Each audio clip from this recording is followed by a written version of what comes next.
to Pro Booth Talk, photo booth insight, tips, and banter recorded by boothers for boothers. Brought to you by ProBoothTalk.com. Hey, Lap. Hi, Jason. Hey, you doing all right? Yes. I'm trying not to use my podcast voice this time. I didn't want the intimidation. To throw me off like you did last time. Coming in hot. Yeah. So criticism. We want to talk a bit about accepting criticism today, and I thought I'd start with a quote that prompted this topic. It's something I think everyone is familiar with, by Dakota Myers, who said, "Never accept criticism from someone you wouldn't take advice from," which is at first glance is pretty solid. I've got my give and take with it, but mostly the thing that I wanted to kind of, I guess not point out, but the thing that my biggest takeaway from that in our industry specific is we have a lot of people asking for advice. So they are people that they would ask advice from, but when they receive the criticism, it is initially, or not initially, ultimately just rejected. No one is looking for any kind of constructive criticism. It seems like everyone just wants the positive reinforcement. And if they're met with any kind of pushback about your wires aren't taped down, they're often met with, well, you have to start somewhere, or you could have just scrolled on. You didn't have to leave a response. But again, these people are specifically, here's my setup. What do you guys think? Yeah. And then they get offended when there is any kind of negative feedback. And that was the basis for coming into this today. I mean, I think it's a good topic. I think that, the whole point of the networks is, for us to share knowledge, information, to grow. I see that a lot. I see a lot of people who post, tell me what you think about this situation. Tell me what you think about my setup. And it's funny that, people are asking for your feedback. And if you're not in line with where their mindset is, the criticism just isn't taken positively. And it's unfortunate. It is. But there is, I guess, on the flip side, there is constructive criticism and negative criticism. And there are people out there that are just aiming to insult and belittle people and just basically hurt their feelings. So it's not always the receiver's fault for not taking the criticism. Sometimes it isn't meant to be received. It's meant to be an insult. So I guess there's both sides of the coin there. The difference between constructive criticism, which, obviously is meant to encourage you or build you up and give you areas that you can improve on, and negative criticism that is just meant to hurt your feelings and be rude. I can speak on this. Please. Yeah.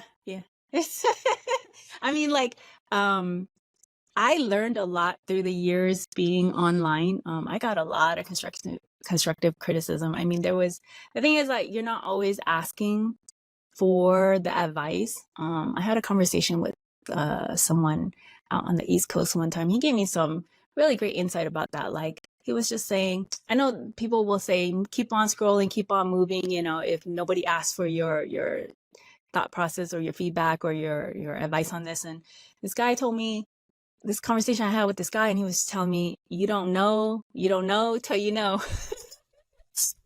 And when he told me this, I was just thinking, man, that's really interesting, because, when I started, I didn't know this whole industry that we're in. You know what I mean? Like, I thought it was a cute little hobby. I thought maybe I could make a little bit of extra money. I did not know there was a whole industry. And I remember Mir, he's not so active anymore, but he used to always talk about leaving money on the table. He used to talk about comparing us to, our rates being lower than what people charge for a cheese platter. Jason, I don't know if you, and you can take that as an insult. You can take that offensively, or you can actually, because I know I was always annoyed. Mir knows this too. I was always, I didn't appreciate, him commenting about how, we're worth less than a cheese platter to some of us. And, when I stopped just thinking that I knew everything and started listening to the message that he was actually sending out there, is when I realized, like, there is a whole industry out there, and I think listening to, sometimes it doesn't come off. I know with me, a lot of people don't think the things that I deliver is the nicest, but you're paying attention to the message. I mean, you can just pull the nuggets of knowledge that's being dropped, because people don't have to drop that information, and you can They take that don't. information and apply it. Yeah, you can apply it to your own business. And for me, it catapulted my business from being, I used to fight for $125 rentals. It's embarrassing saying that, but I listened to some of the criticism around me. I heard people tell me, raise your voices. I mean, I'm sorry, not raise your voices. I heard people tell me, raise your prices. I heard people criticizing how I gaff. And at the time, I just thought, what's the big deal? It's just gaff. It's just tape. It's doing what it has to do. And when you start hearing these messages that people are sharing with you, you realize, wow, gaff is not a big thing, but it is a big thing. And you don't realize that when you first start, So I think just taking things positively and just, taking the information that is valuable to you and turning it around can really help you grow your business. It helped me, So I know I get a lot of slack for like how I deliver things, but the thing is that in our industry, there's a huge amount of people that are, just entering the industry. There's people who have been here for a long time. And then there's people in between, and your message isn't going to sound the same to someone who's new versus someone who's been here, for a long time and understands exactly what the message is, because they understand what they don't know. They didn't know till they knew. Exactly. Yeah. And it's like you touched on it. It's that's where your growth is going to come from. You're never going to grow with attaboys and people telling you that what you're doing, it's going to challenge the way you're thinking, that it's going to make you expand or move on to things that are different and better. And it's opening your mind to those things. And like, there's several people that come to mind. Like, you're not one of them. I've never seen anyone really take your criticism. I'm sure I've been negatively, but maybe. The first name that comes to my mind always with criticism is Zach, and everyone always asking for advice. He's always, and you mentioned free advice. His advice should never be free. He's got great advice, but he's always offering it, and people always take it so poorly. And he is rough around the edges sometimes, but I will scan through posts and ignore like every comment until I see Zach's name, and I'll always read it because there's always some kind of wealth of information hidden inside there. Everything he posts is solid information, and that really is where this episode came from initially when I started writing it down, that all the negativity around Zach's feedback, because so many times I see him give such strong, great advice, but roughly, just not as soft as some people would like it, and he's just attacked, and people tell him to scroll on, and I'm just like, man, if you take a second to read what he just gave you, like that shouldn't have come to you for free, but that's where people are at. And I met someone, I don't want to say any names or get into the topic too much because I didn't mention to this person that I would be mentioning this story, but I spoke to someone at PBX, and they had mentioned, we were talking about the Facebook groups, and they had mentioned that most people won't see them on there because when they started their business about 18 months ago, they commented, they wrote a post asking for some feedback and got a lot of very aggressive comments, and she felt like she was bullied, and she said, I would never post anything again. I'm there, I'm reading things, but I'm afraid to post. But I asked her, from what she received, what she was asking about, did she change any of that? And she said, oh yeah, I changed everything. Everything I was doing was wrong. And I'm like, well, yeah. I mean, isn't that why you posted? Like, maybe it wasn't as nice as you wanted it to be, but you got the results and you grew from it. So why aren't you posting more? Like maybe you've got to just find a way to turn those negative feedbacks or positive feedbacks that you don't agree with into conversations. Maybe just if you get something that's defensive, maybe ask the poster to elaborate or put the criticizer to task to defend their position, and and explore those options and really ask, like, why do you feel that's better than what I'm doing, and turning it into a conversation instead of back and forth of just scroll on and Or just just throwing shutting stones at down. each other, I feel like, or just shutting yeah, I down. feel Yeah. like some people also shut down. Yeah.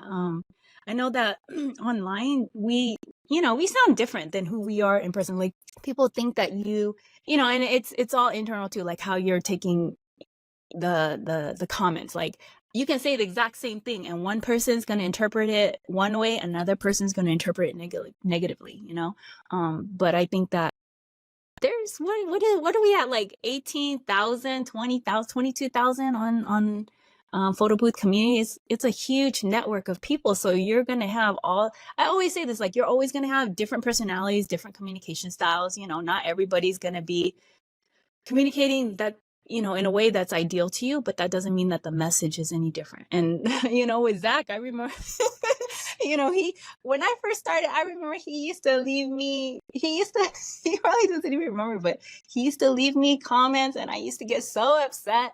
And exactly what you're saying, once you stop and stop taking it personally and you actually listening to the message, he's actually giving you very, very sound advice. And he's a smart guy.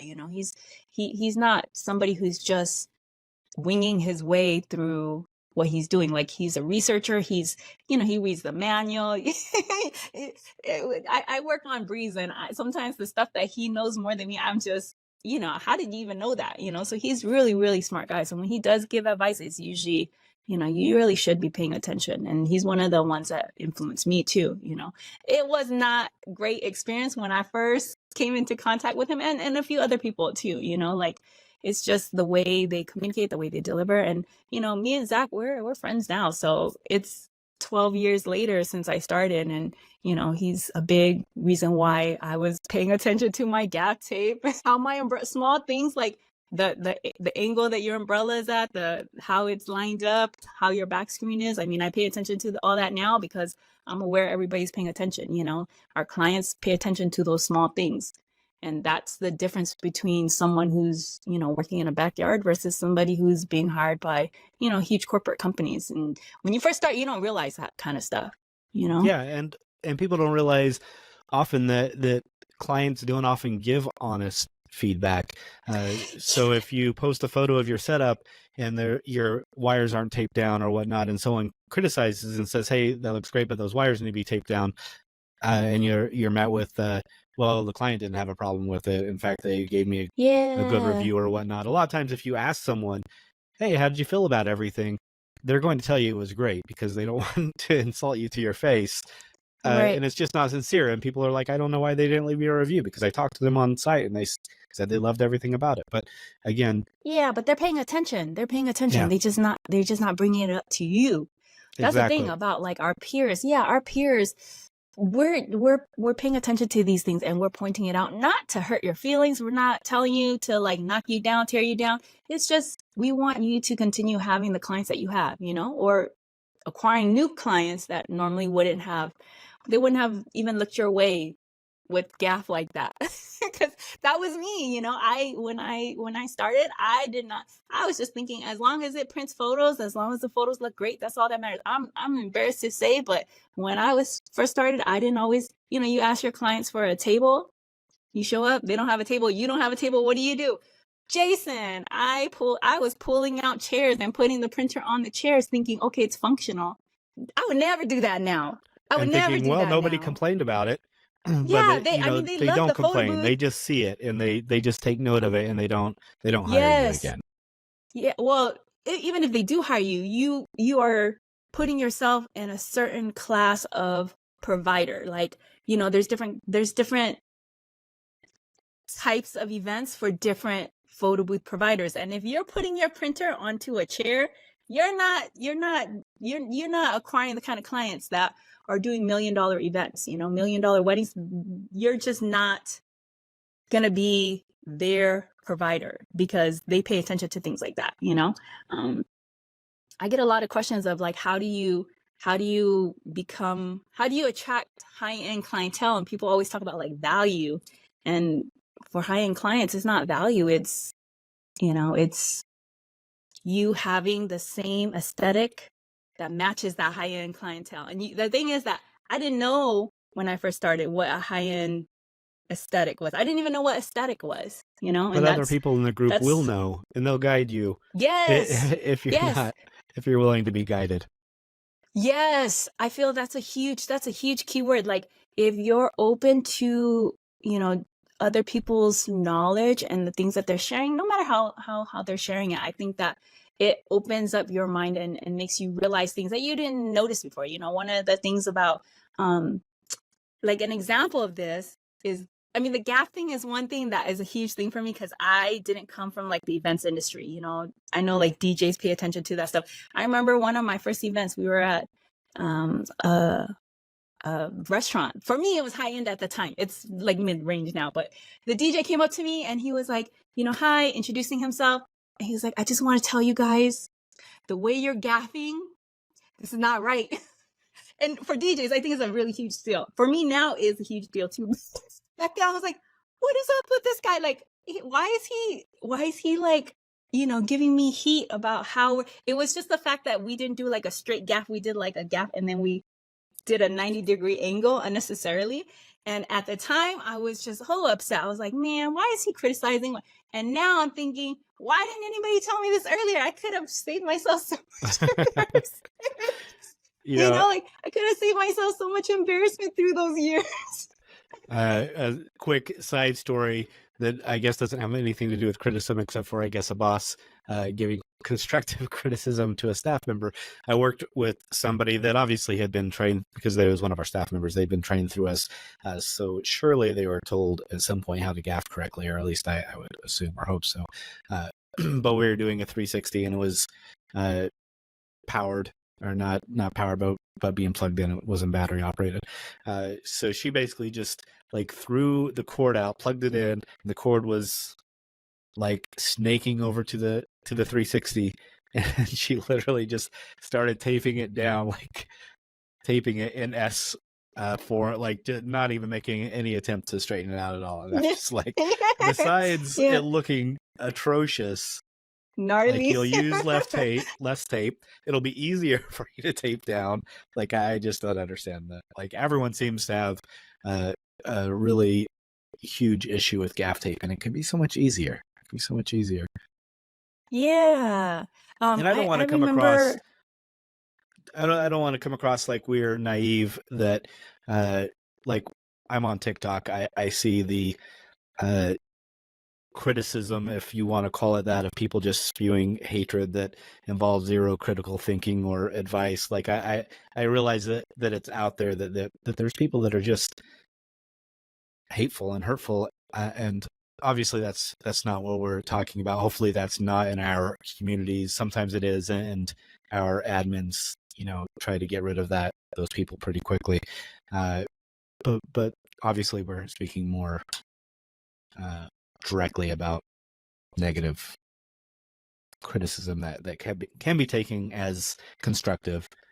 I just don't want to see the comments come back of like people insulting people and being like, how can I spin this to a positive? Because if someone's just, calling you names, it's out there. I mean, I'm not gonna lie, I'm human. I have my moments too, where people are attacking me, and after a while I know online I'm just like, oh my gosh, I don't even want to be constructive. So I've had those moments too. We're all human, and the thing is that I've had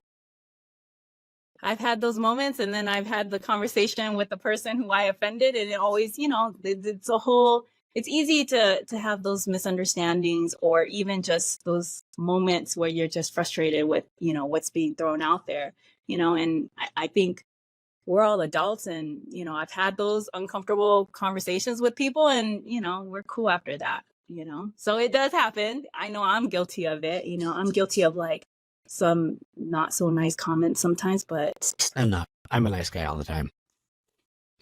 I wish I could say that. I'm not. I know it gets frustrating. I mean, it's just, it's, I forget sometimes that some people haven't done this as long as us, I mean, what, 11, 12, 13 years. So, basic concepts like a USB mount, a USB hub, a mouse, those seem like things that you should know what it is that you're working with. So I know sometimes I get super frustrated. And then, the whole thing with, I really do want to help people. When I respond, I really do try to help people who are trying to help themselves. But not everybody's trying to help themselves. That's the truth. Some people are just there wanting the quickest answer and no effort involved. And, I'm not the friendliest to them. Sure, and I would say one of the biggest criticisms that we see is someone asking those basic questions, and right away people telling them, "Hey, there's a search feature, use that." And that's always the ones that you see, like if you don't have anything to include, just scroll on. But really, that is the most constructive criticism anyone could use, because I imagine you were the same when I first got into this. Like, I lived on that search bar. There's so much information out there that's available to you right now. You don't have to ask. And you'll see when you're reading through those, you'll see people comment on things that you didn't know, or things that you need to be concerned about or wonder about. And then they'll send you down a whole new line of searching and whatnot. So find that search bar and definitely use that search bar, because the question that you're asking has been asked many times over the past several years. And a lot of the great advice that was given in those past responses, people aren't giving it again because they don't want to type it out again, or they're not in the industry anymore. Like, there's so much information out there that can be achieved using the search bar. You know what, Jason? The experience that I've had also is when you use a search bar, you actually get answers faster. It's so much more productive. I've been on site. I remember I did a video activation, and I was having issues with the software connecting to the camera that I was using. Back then it was the M50. It was new at the time, so there was still some quirks to it, and I couldn't get it to connect to the software to record video. And for me to post a help post would have taken a lot longer. I literally did a search through the network, and I found my answer within like 2 minutes, and we're up and running. I think the search bar is not utilized to its full benefit it has. Like, I pull up sometimes, because I still use the search bar today, and the answers that I find, I'm just like, oh my gosh, my mind is still blown away by the answers that I see. And these posts are like 7 years old, and they're still useful to me today, and we do pretty advanced stuff with the software that we use, and still there's surprising answers and solutions to things that I don't even know if people are aware of, unless you have the situation where you have to use the search bar, Yeah, exactly. There's some of those situations where there's only maybe 3 or 4 people in the entire industry that really could answer that. And they're not on Facebook right now, or maybe they're not in the industry anymore, but they've already answered that question in the past. And you're right. If you type it in, you've got all those answers at your fingertips immediately. Instead of, even if they are on Facebook and still in the industry, you've got to wait for them to get online to read through their page, see that, and then decide to answer you. So it's just all around a much faster and more efficient way to find answers to things. Yeah, for sure. Yeah.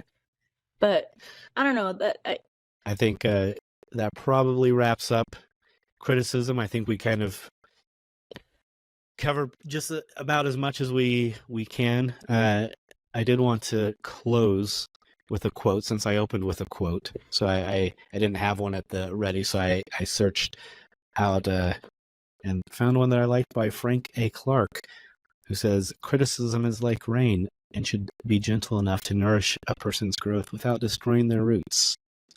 So that's a great quote. Yeah. So when you are criticizing somebody, don't just be a jerk. add value. But that's all I've got. Help to keep this free information coming. Subscribe to Pro Booth Talk in iTunes or Stitcher Radio. And while you're there, be sure to give us a 5-star rating. Finally, watch for show updates at facebook.com/ProBoothTalk.